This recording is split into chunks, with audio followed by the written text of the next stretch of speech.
wenn man das Problem möchte irgendwie loshaben, muss man sich vielleicht auch können eingestehen, dass man schon seit mehreren Jahren vielleicht etwas gleich gemacht hat.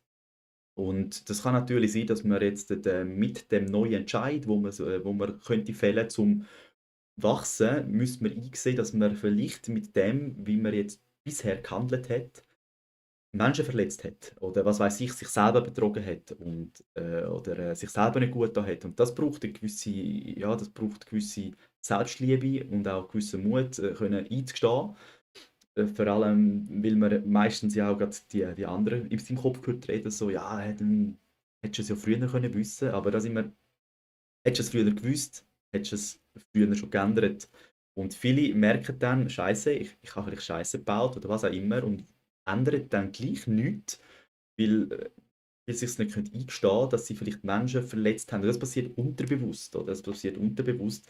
Das heißt, erst wenn man an einem gewissen Punkt ist, wo man auch gewisse Selbstliebe hat oder einen gewissen Selbstwert hat, wo man kann sagen, du schau, ja, jetzt habe ich halt ein Jahr lang vielleicht etwas nicht so gehandelt, wie ich es jetzt würde neu machen, aber ich bin mir auf jeden Fall mal dankbar, weil ich habe es jetzt gelernt oder gemerkt und ich kann es jetzt verändern.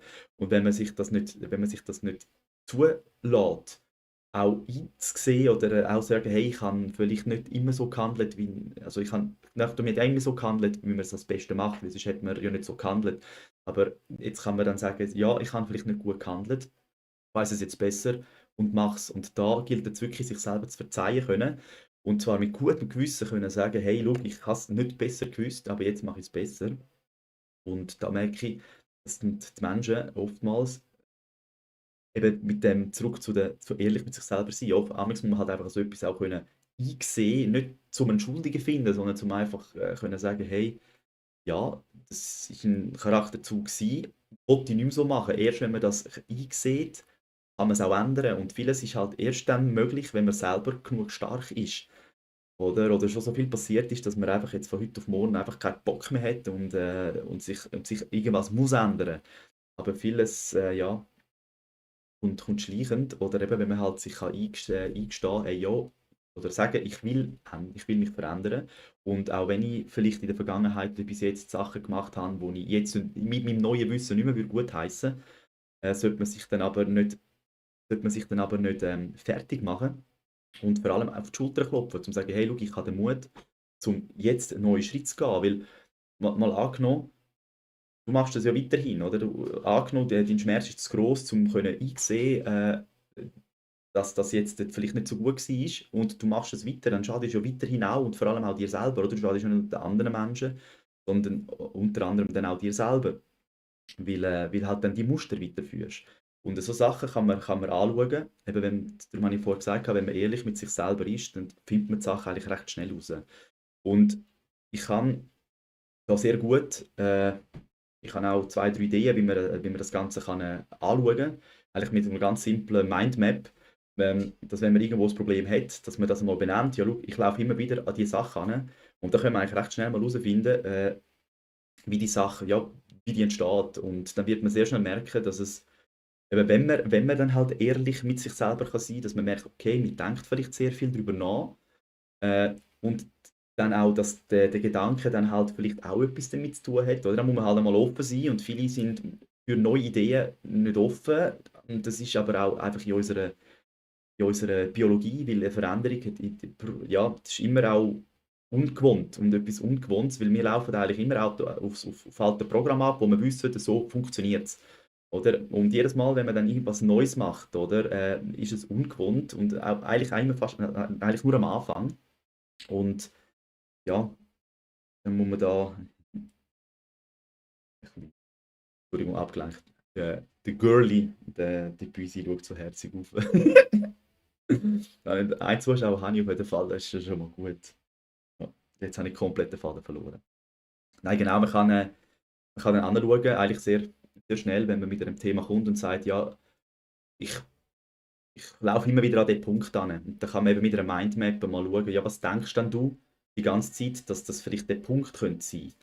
Und wenn man das Ganze dann so ein bisschen wie aufwickelt und auch merkt, okay, mein Denken hat wirklich einen grossen Einfluss, dann wird man auch sich automatisch wird man merken, hey, ich muss ja gar nicht viel machen. Ich kann ja mal mit dem Denken anfangen. Ich muss nicht irgendwie noch 100 verschiedene, was weiß ich, 100 verschiedene YouTube-Videos schauen oder 1000 verschiedene Therapeuten aufsuchen, sondern ich kann einfach einmal anfangen, mich beobachten, wie ich denke.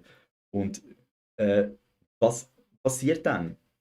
Oder? Also, gut, vielleicht ein einfaches Beispiel. Wenn du am Morgen gut aufstehst, dann wirst du den Tag irgendwie so erleben, dass alles gut läuft, oder? Und wenn du mit dem linken Bein aufstehst, wie man es ja in unserer Sprache so sagt, dann kann es sein, dass es den ganzen Tag mitzieht, oder? Das heißt, in der Energie, wo du bist, dann wirst du den ganzen Tag erleben und dann hast du Rückmeldung und dann kannst du wieder sagen, pff, ja, wieder so ein Scheißtag, oder? Und jetzt vertiefst du dich noch mehr in dem Gefühl inne und, äh, und das wird dann noch grösser, oder? Das heisst, dann laufst du an den nächsten Punkt an und so zieht sich eigentlich ein Ereignis nach dem anderen. Und das ist ja das Gleiche, wenn du einen Gedanken hast, wo du selber nicht als, vielleicht gar nicht als negativ einstufst, weil er so normal geworden ist. Oder es kann ein Gedanke sein, dass du dir immer wieder selber sagst, ich bin so hässlich. Oder? Und dann wirst du an die Sachen anlaufen, dann wirst du Menschen ganz anders sehen. Du wirst dann plötzlich die Menschen anschauen und denken, leck, die sind so schön. Und dich wieder schlecht können fühlen, oder? Aber wenn du dich selber schön findest, dann wirst du nicht einen anderen anschauen, um dich schlecht zu fühlen. Und so, oder? Das sind dann so Gedanken, wo man einfach so automatisch dabei hat. Die kommen vielleicht, weil dir einmal irgendjemand gesagt hat, dass du hässlich bist. Oder oftmals das kommt ja nicht mal von sich selber, sondern das hat man irgendwo mal gehört, hat sich schlecht gefühlt, hat eine schlechte Erfahrung gemacht. Und jetzt sind wir irgendwie so gemacht, dass wir immer wieder bei neuen Erfahrungen immer wieder zurückschauen, so, was habe ich in der Vergangenheit schon mal mit dem Thema erlebt? Und wenn das etwas Negatives ist, dann sind wir schon mal vorsichtig. Und viele sind eben so vorsichtig, dass dann gar nichts mehr Neues anfangen, oder? Oder sich halt eben der Gedanke irgendwann so einbrennt, ja, ich bin ja wirklich hässlich, oder? Und sich dann auch im Spiegel hässlich sieht, oder? Obwohl man es vielleicht gar nicht ist, oder? Und auch wieder, vielleicht kommt irgendwie wieder ein anderer, äh, einer gegenüber, wo der dann wieder irgendwie etwas sagt, der sagt vielleicht nur, hast du nicht mal eine andere Frisur gehabt? Und man nimmt das irgendwie als wieder, ja, eben siehst, ich bin ja wirklich hässlich. Man versteht dann alles in der Frequenz, wo man selber ist. Und viele sind halt in ihrem Denken so, oder wir alle sind in unserem Denken so gefangen, wenn wir nicht, oder automatisch, ich sage jetzt mal nicht gefangen, sondern automatisch in diesen Weiterführungen von unseren Gedanken, automatisch gefangen in dem Sinn, dass man nicht hinterfragt, hat das jetzt mit meinem Gedanken zu tun? Weil wir erleben das ja vielleicht schon Jahre so. Das ist so normal geworden, dass man gar nicht auf die Idee kommt, dass das mit dem zu tun hat. Weil wir kommen immer wieder Bestätigung über. Das heißt, du kommst immer Bestätigung wieder über für dich selber, oder? Also ja, eben, jetzt hat der ja gesagt, dass ich hässlich bin. Aber der muss das bestätigen, weil du das in deinem, weil du das in deinem Gefühl hast und unsere Gefühle die sind regelrecht, das, was wir fühlen, das ziehen wir an. Und wenn wir halt negative Sachen fühlen, dann werden wir negative Sachen anziehen. Und das ist am Anfang nicht so einfach, sich einzugestehen, hey, ja, ich rede eigentlich die ganze Zeit negativ. Überlege mal ehrlich, wie viele negative Sachen zeigst du dir? Würde jetzt aber jemand anders dir genau das Gleiche sagen, dann wärst du doch beleidigt. Und das Fiese ist, wenn du dir eben selber sagst und du fühlst, dann strahlst du das aus und du ziehst auch andere Instanzen. Also ist ein Video darüber gemacht, auf dem Kanal habe ich es sonst, wo ich beschreibe, wie die verschiedenen Energiefelder dann zusammen interagieren. Das heißt, du bist verantwortlich, dein Energiefeld sauber zu behalten, weil wenn du dich verunreinigst mit negativen Gedanken, darfst du nicht verrückt sein, wenn andere dir das widerspiegeln, weil es ist das, was du ausstrahlst oder die Emotion, die Frequenz, wo du ausstrahlst, die kommt zurück. Und wenn man das versteht, dann wird man auch plötzlich merken, andere sind vielleicht gar nicht so Arschlöcher, wie ich mir gemeint habe. Ich sollte vielleicht mal selber überlegen, wie ich die ganze Zeit mit mir rede. Und und andere Sachen, andere Gefühle an die Stelle setzen. Das ist am Anfang vielleicht nicht ganz so einfach, aber schon mal zu bewusst werden, jetzt denke ich schon wieder so. Oder, ich merke immer mehr, seit ich das am Machen bin und weiss, wie mein Denken auch also mein Morgen formt oder auch wie ich mein Leben formt, dann merke ich auch immer mehr, oder besser gesagt, ich kann mich, wenn etwas passiert, immer fragen, was habe ich jetzt schon wieder gedacht?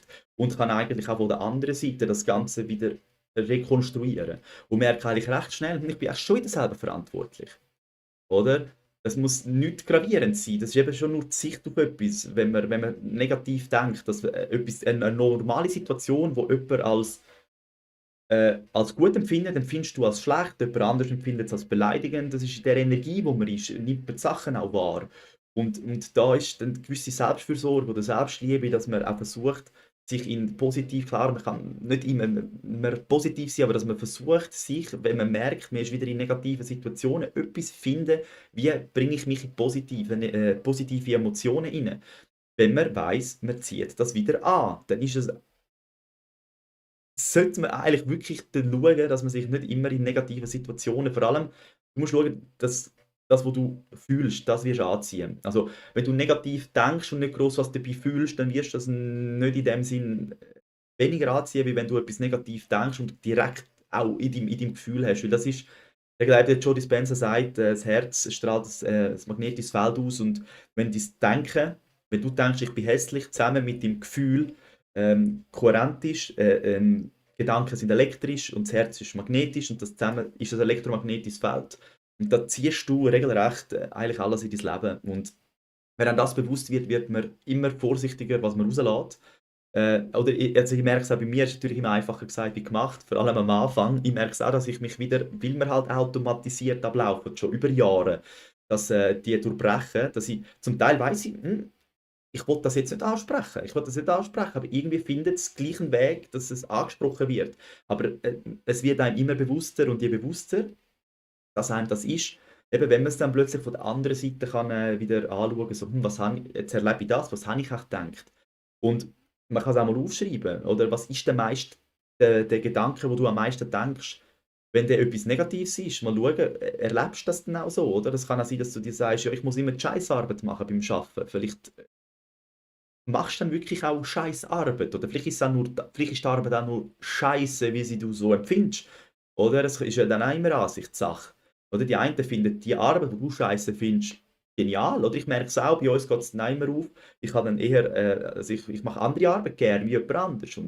Und da ist es vielleicht auch nur deine Einstellung, wie du das Ganze siehst, oder? Dass du dir immer sagst, oh, ich muss immer die Scheißarbeit machen. Dass dann ja normal, also eigentlich logisch ist, das, was du bekommst, ist die Scheißarbeit. Dass du dich selber in das reitest, oder? Und ja, je bewusster, dass man da wird, ja, kann man auch mal wirklich einen Schritt zurück und schauen, wie, wie denke ich eigentlich? Und ja, das kann man anhand von Mindmaps sehr gut und oftmals sind es einfach, ja, es sind zwei, drei Fragen, wo man sich selber gar nicht stellt. Das sind auch keine spektakulären Fragen. Also es ist ja nicht etwas, wo weltbewegend ist, oder? Und das Coole finde ich halt wirklich, dass ich immer mehr merke, dass ich nichts brauche. Ich brauche mich und Ehrlichkeit, oder? Ich muss ehrlich mit mir selber sein und wollen wachsen und ja, klar hilft es auch, mit anderen Menschen und so reden, aber ich will ja gar nicht sagen, dass ihr nicht mit anderen Menschen sollt reden. Ich dürft euch weiterhin Informationen holen und alles, das mache ich ja auch, aber einfach einmal bewusst werden, dass man eigentlich in der Regel niemand braucht. Und das ist ein sehr schöner Gedanke, weil uns wird so fest erzählt, dass wir abhängig sind von außen. Klar sind wir auf gewisse Art abhängig von irgendetwas, aber nicht, wie du mit deinem Gefühl umgehst. Und wenn wir jetzt sagen, dass dein Gefühl oder alles, was du denkst und fühlst, auch deine Realität anzieht, dann, wenn das jetzt angenommen, es ist wirklich so, und du das akzeptierst und mal probierst, oder einfach einmal nicht akzeptierst, sondern einfach einmal ausprobierst und merkst, dass es tatsächlich so ist, dann sagt dir das, dass du niemand anders brauchst. Und das gibt es eine enorme Macht zurück, so zum Wissen, Scheiße, also eigentlich theoretisch, wenn ich das jetzt nicht richtig mache, dann kann ich alles, was ich mir wünsche, in mein Leben holen. Klar braucht das eine gewisse Übung und alles, weil ich merke es bei mir, der Verstand ist immer sehr, sehr clever oder hat noch seine Wege, oder? Wenn ich mir etwas suche, auch mal anders fühle oder so, oder etwas anders machen, bewusst anders machen, dass dann der Verstand sagt, ja, nein, ist nicht gut. Oder aber mal weniger auf den hören, der immer wieder korrigieren will, mehr auf das Gefühl, wo man das erste Mal hatte, wo man auch mal etwas entschieden hat. Und ich merke es vor allem, ich merke es bei mir, oder? Ich habe immer irgendwie das Gefühl, ich weiß, hey, ich möchte etwas so machen. Das läuft dann einen Tag, am nächsten Tag wirf es wie wieder über Bord oder ich gehe wieder nachschauen, wie könnte ich es noch besser machen? Wie könnte ich es noch besser machen? Wie komme ich noch schneller ans Ziel? Oder mein Verfolger oder mein Ding ist wirklich, wie komme ich schneller ans Ziel? Bei mir rechnet alles dagegen, wie kann ich etwas optimieren, dass ich schneller ans Ziel komme. Und auch da darf ich noch lernen, einen Schritt zurück, den Weg mal geniessen, auch auf mein Gefühl hören, auf mein Gefühl vertrauen. Oder? Da bin ich auch noch dran und es ist aber auch gut, oder? Es macht auch Spaß, wachsen, lernen. Genau, und jetzt habe ich mich auch entschieden, vielleicht zu dem Punkt, ich habe mich auch entschieden, nur auf YouTube, ich habe mich wirklich entschieden, nur auf YouTube Content zu machen, weil ich auch gemerkt habe, wenn ich mich beobachte, ich beobachte mich ja, wie fühle ich mich, oder was lösen die Sachen in mir aus. Und wenn ich auf anderen Plattformen bin, merke ich immer wieder, jetzt gehe ich schon wieder schauen, wie kommen die Beiträge an, sind die ausgespielt worden oder nicht.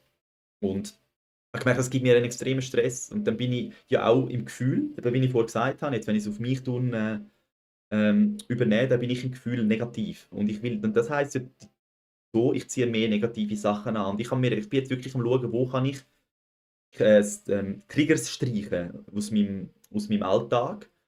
Es ist aber nicht ganz so einfach, weil ich sage jetzt mal, weil auch YouTube und alles oder der Content ja von Impressionen lebt, von Ausspielungen und der Kopf logisch überlegt, okay, wenn ich an mehr Orten bin, dann habe ich mehr Möglichkeiten. Jetzt bin ich im Clinch mit meinem Kopf, wo ja irgendwo durch als mathematisch aufgeht, recht hat, aber gleichzeitig so fest davon überzeugt bin und das auch erlebt, dass ich das, was ich fühle, anziehe. Mein Gefühl ja in dem Sinne negativ ist, weil ich sehe wieder Zahlen und bin dann wieder negativ gestimmt. Äh, Das möchte ich weglassen. Und da bin ich jetzt auch extrem am Kämpfen mit dem Weglassen.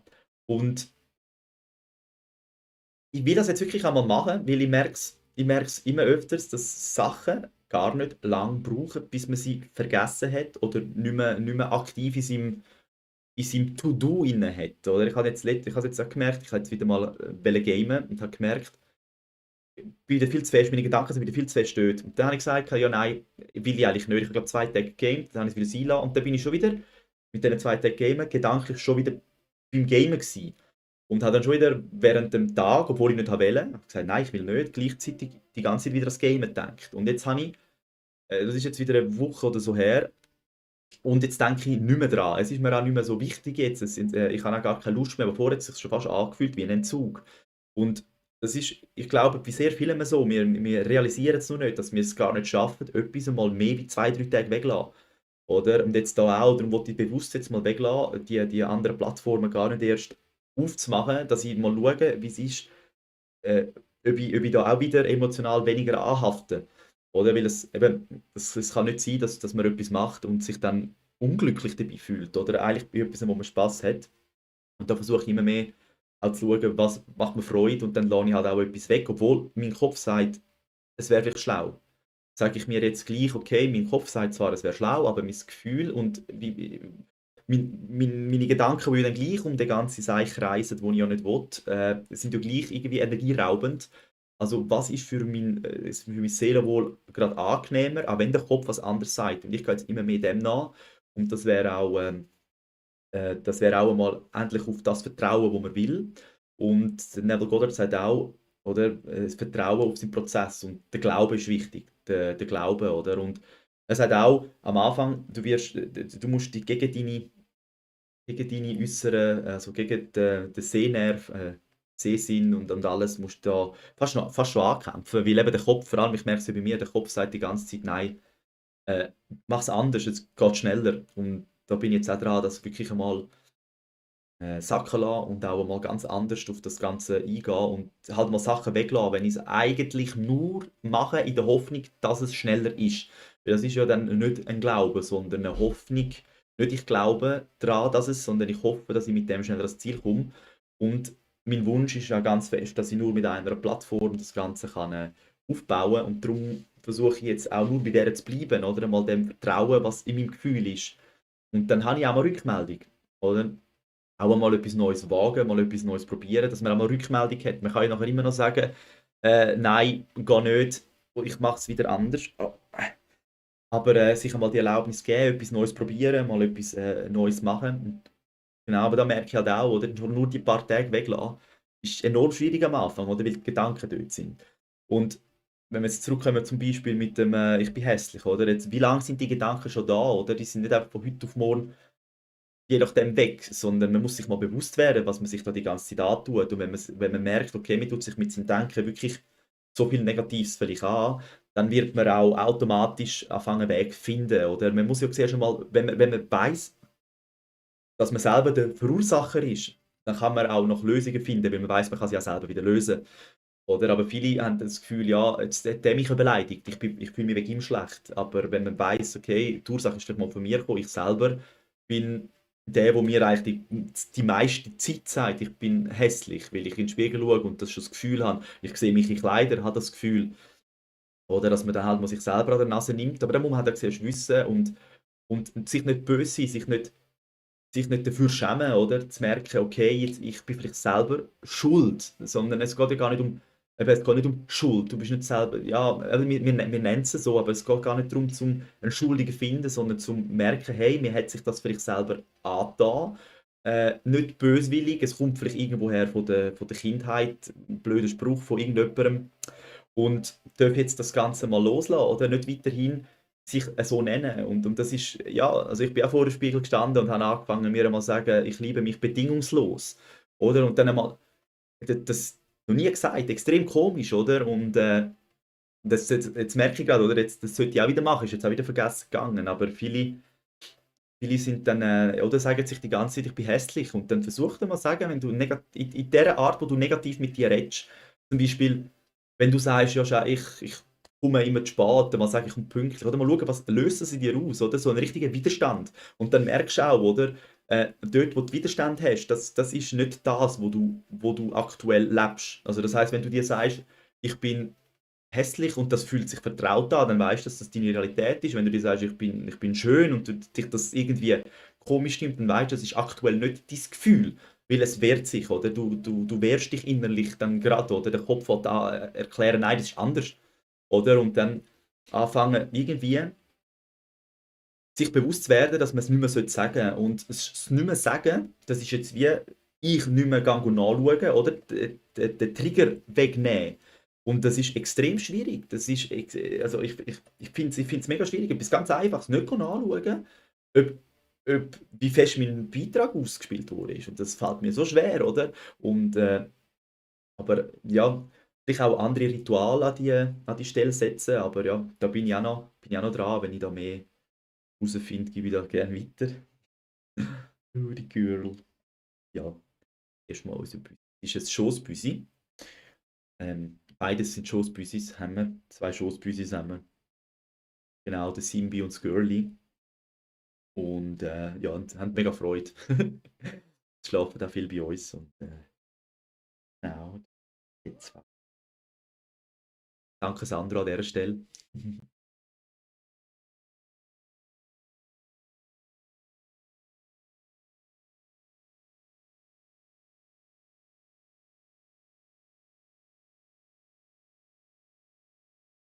Mhm. Ja, genau, was ich letztens auch noch gehört habe, das ist auch spannend. Ähm, Persönlichkeitsentwicklung, das ist ja schon aktuell in allen Mund. Und es hat schon auch das Bild, so Persönlichkeitsentwicklung, dass man immer noch mehr macht, oder? Wenn man sich entwickelt, dass man mehr macht und will. Ja, immer noch mehr, dass man seine Persönlichkeit wird. Aber wenn man das Wort mal anschaut, Persönlichkeitsentwicklung heisst, du tust deine Persönlichkeit entwickeln, so aufwickeln. Das heißt, du tust dich eigentlich zu deinem Selbst wickeln. Oder es hat gar nicht in dem Sinn Bedeutung mit immer noch mehr machen, aber was es so jetzt aktuell, so der Trend, was es hat, oder? Dass man immer noch mehr an sich schafft und noch mehr ins Gym, noch mehr und besser auf die Ernährung schauen. Das ist natürlich alles auch gut. Ja, aber jetzt, hat besser tönt, wo ich es gehört habe.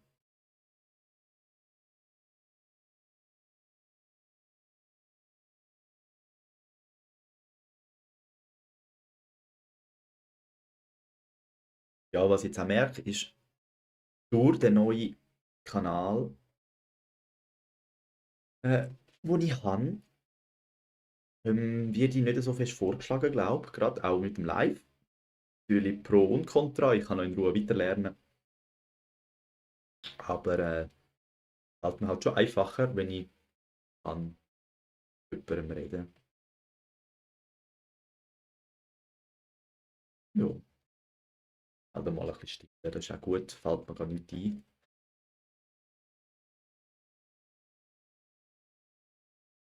Mhm.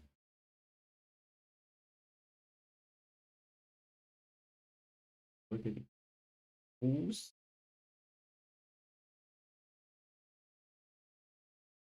Mhm.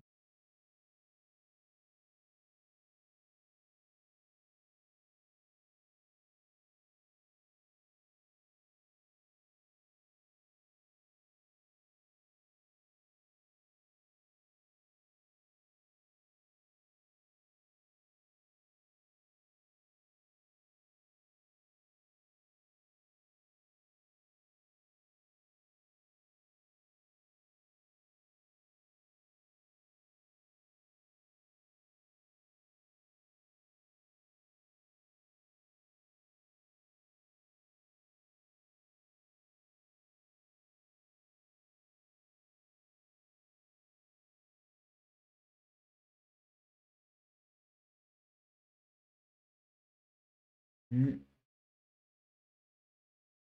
Ist der abgebrochen? Nein. Gestanden, dass ich keine Verbindung zum Chat habe. Ich glaube, es hat. Hat Verbindung zum Chat, so wie es aussieht. Ja. Ähm,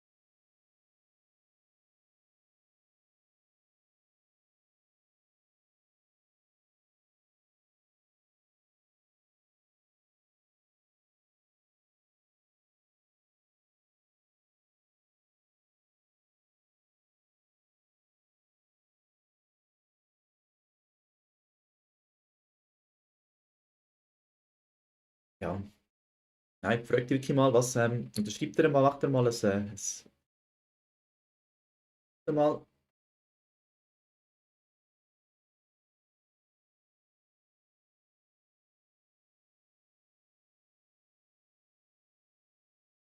find mal raus, was du konkret den ganzen Tag denkst. Macht er einen Kreis und schreib mal in den Kreis rein alles, was du denkst. Und dann tust du mal den so schwer zu zeigen, tust ihn so aufteilen wie ein Kuchenstückchen, was am meisten denkst.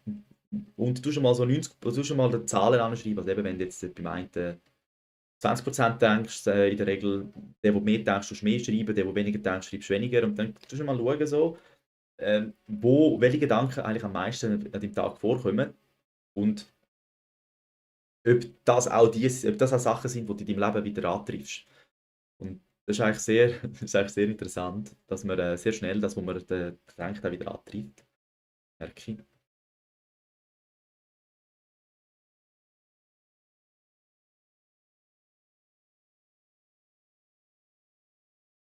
Ja. Wow.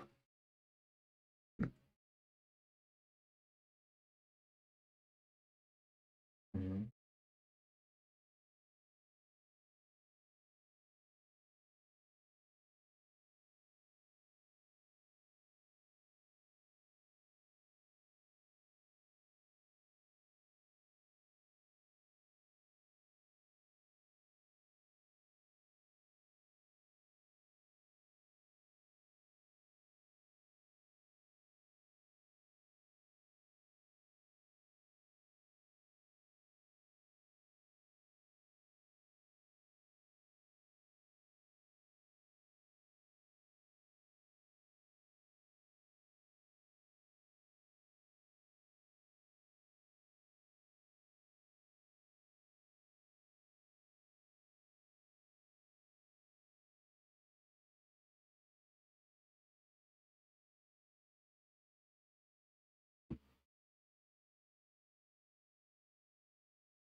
Gut. Klar.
Ja, fällt mir gar nicht ein zu reden. Aber ist ja okay. Im Girly schmusen.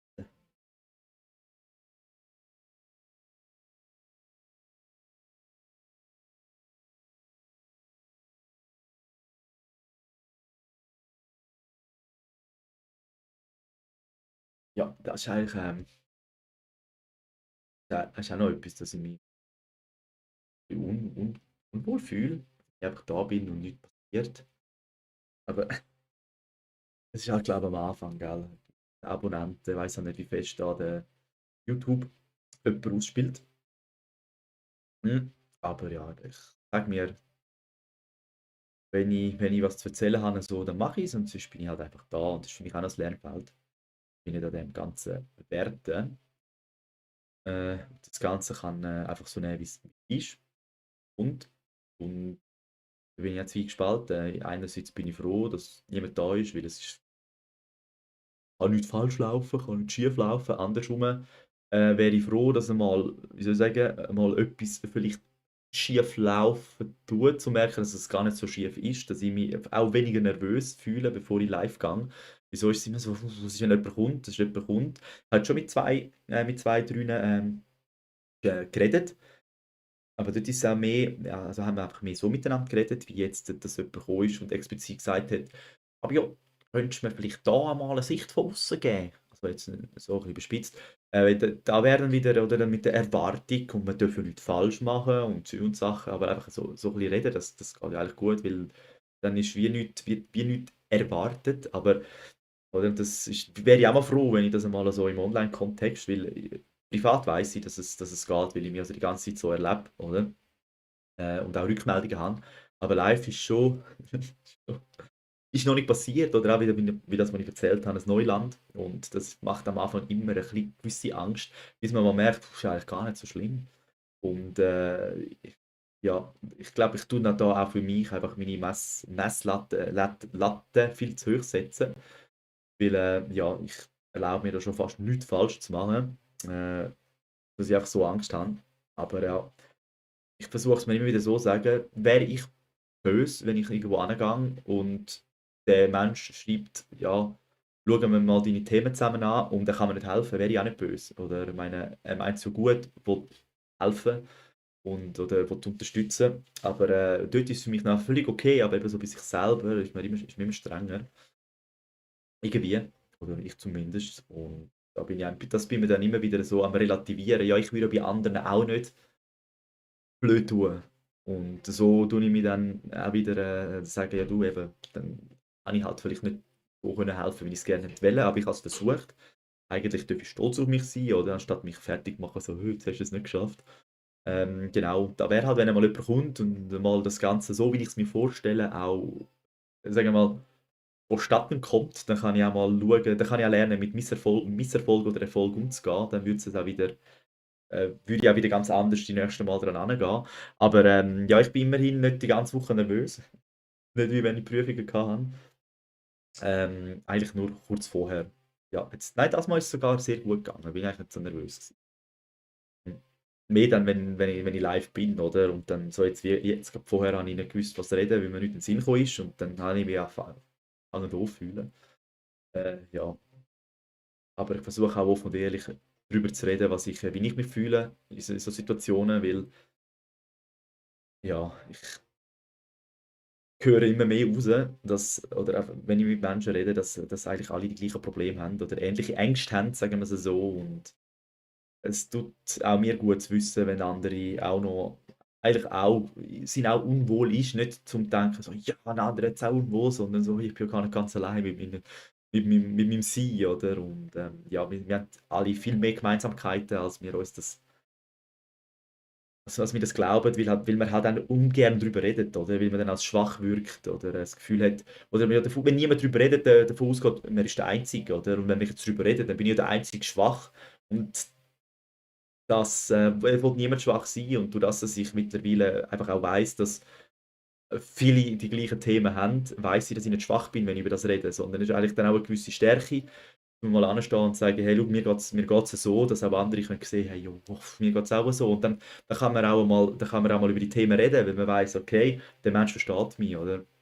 Oder auch, ja, dann merkt man auch, okay, es sind immer mehr eigentlich auch so Themen, ja. Und dann können auch mehr offen und ehrlich auch darüber reden und dann kann man auch mal, ja, über so Themen reden, wo sonst an Reibungen laufen. Oder halt mal ehrlich anstehen und sagen, ja, okay, ich habe das anders gedacht, habe jetzt einen Fehler gemacht, oder einmal zu seinem Zeug stehen. Wir dürfen ja gar keine Fehler mehr machen, oder wir erleben uns überhaupt keine Fehler. Ist auch etwas. Äh, als Kind gehst du stehst auf, laufst weiter, als Erwachsener darfst du gar nicht erst umkehren. Und wenn du das machst, dann finden so viele einen Weg, zum nicht schuld zu sein, dass ja, was kannst du machen, wenn du nicht mehr argumentierst? Oder was macht jemand, wenn er nicht mehr argumentieren kann? Dann wird er gewalttätig und das oftmals halt verbal. Ähm, und dann tut er einfach den anderen verbal niederstrecken. Oder? Also eigentlich kann man davon ausgehen, wer kein Argument hat, wird verbal angriffig. Und ja,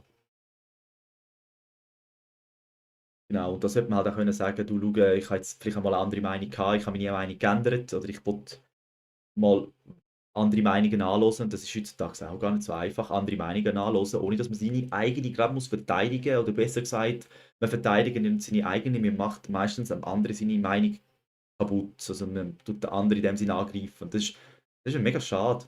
Oder? Wir haben das so, nehmen wir uns extrem viel Wachstumspotenzial auch weg, wenn man gar nicht erst zulässt, was ein anderer denkt. Man muss ja nicht der gleichen Meinung sein, aber mal etwas anderes zulassen, weil man kann ja eigentlich nur wachsen, wenn man auch andere Meinungen hat. Oder sonst ist es ja immer gleich. Was immer gleich ist immer gleich. Das heisst, ich komme nicht plötzlich auf die Idee, es könnte ja anders sein. Also selten, oder? Menschen, die sich mit sich auseinandersetzen und wachsen wollen, die kommen da selber drauf. Aber sonst ist es, Interaktion ist eigentlich sehr förderlich für unser Wachstum. Und wenn alle nur die gleiche Meinung haben, dann wachsen wir nicht. Dann haben wir halt die gleiche Meinung, können über das Gleiche abziehen, können über das Gleiche lachen, aber wir haben kein Wachstumspotenzial. Wir sehen die Welt nur noch so. Oder? Und das ist meiner Meinung nach nicht so förderlich, wenn man nur noch eine Meinung hat, weil das wird dann immer grösser, oder? Die Meinung wird dann immer, fremde Meinung wird dann immer bedrohlicher. Oder weil man ja nur immer das Gleiche hört oder gar nicht andere mehr zulässt und dann plötzlich mal jemand mit einer Meinung kommt, die wird dann plötzlich als bedrohlich angenommen. Mal jemand eine andere Meinung hat. Oder? Und viele äußern ihre Meinung schon gar nicht mehr. Oder eben, weil sie Angst haben, gerade runtergeboxt zu werden. Ich meine, es ist ja nicht geil, wenn du etwas sagst und wirst eigentlich heutzutage nur noch angegriffen, dann bist du irgendwann ruhig, äußerst deine Meinung auch nicht mehr. Oder? Das ist auch nicht verwerflich, das ist völlig verständlich. Oder ich weiss auch Teilsorten, wo ich einfach nicht darüber reden will, weil es einfach, ja, man kann halt einfach an Teilsorten aktuell nicht darüber reden mit teils Leuten und das ist auch völlig okay. Oder es ist einfach schade, oder? Und weil halt einfach der Diskurs fehlt. Dass man einmal auch anders wieder kann denken und weiterkommen. Aber es ist halt, ja, ist überall so. Und ich glaube jetzt gerade mit Medien halt umso schwieriger. Aber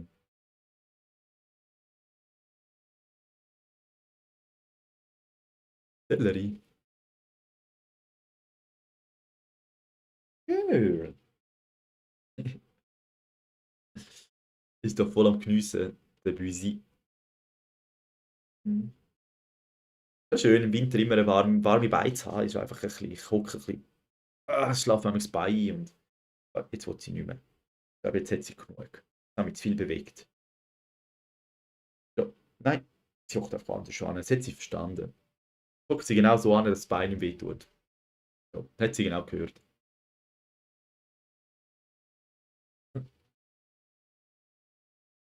Ja, wird ein bisschen ruhiger. Ähm, das ist okay. Ja. Nein, wenn mich so fragt, erleb's.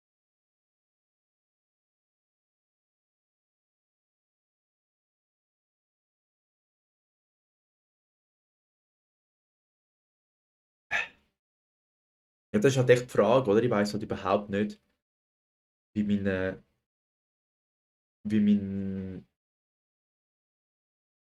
Live angezeigt wird. Es kann halt wirklich sein, dass es aktuell gar niemand sieht, weil ich halt einfach erst, oder weil ich aktuell erst 10 Abonnenten habe. Aber ja,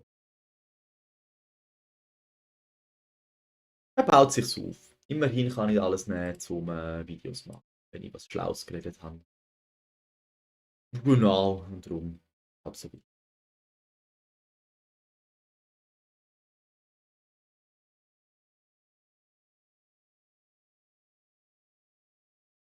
Du.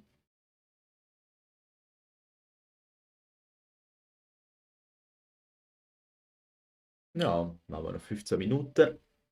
Ich fällt mir noch was ein, was ich erzählen kann. Und dann die Abend.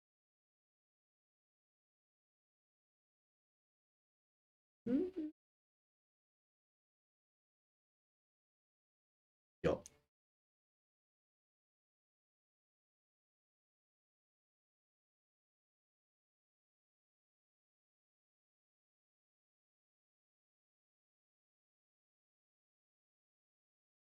ja, klar, gehört mit. Ja.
Ja, es sind auf jeden Fall 2 Menschen reingekommen heute. Haben 2 Likes bekommen. Sie haben zwar nicht geschrieben, aber ich nehme das jetzt mal als positive Rückmeldung. Äh, dass ich ein Like bekommen habe, wo niemand etwas geschrieben hat. Das heisst, so falsch kann es nicht sein. Ich erzähle. Genau. Nein, es macht mir auf jeden Fall Spaß, macht es mir. Äh, aber das will ich auch wirklich beibehalten, das Format. Und eigentlich noch mehr ausbauen. Eigentlich würde ich es gerne noch mehr ausbauen. Können wir dann auch überlegen, wie. Aber für das, ich warte mal. Ich warte mal, bis ich auch merke, dass es so gewünscht ist. Ja, weil wenn ich jetzt dort glaube, es ist zwar es ist der Anfang und auch YouTube selber sagt auch, wenn man selber unter 1000 Abonnenten ist, dann tun sie vorsichtig ausspielen. Wegen dem Schutz von der Community. Das ist natürlich, finde ich natürlich eine gute Sache. Aber der weiß halt jetzt nicht, wie fest das auch mit einspielt, dass ich nicht wirklich angezeigt wird. Also gut, ich sehe halt auch gar nicht, wie oft dass, dass ich vorgeschlagen wird. Aber auch okay. So,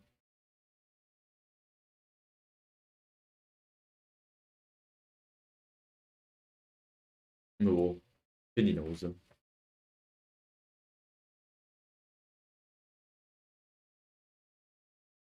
Mhm.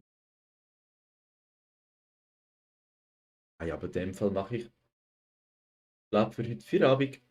Mir fällt nichts mehr ein, ich muss es ja noch künstlich in die Länge ziehen. Äh, ja, vielleicht gibt es ein, zwei Videos daraus. Danke für die zwei, die da gewesen sind und mir ein Like da gelassen haben.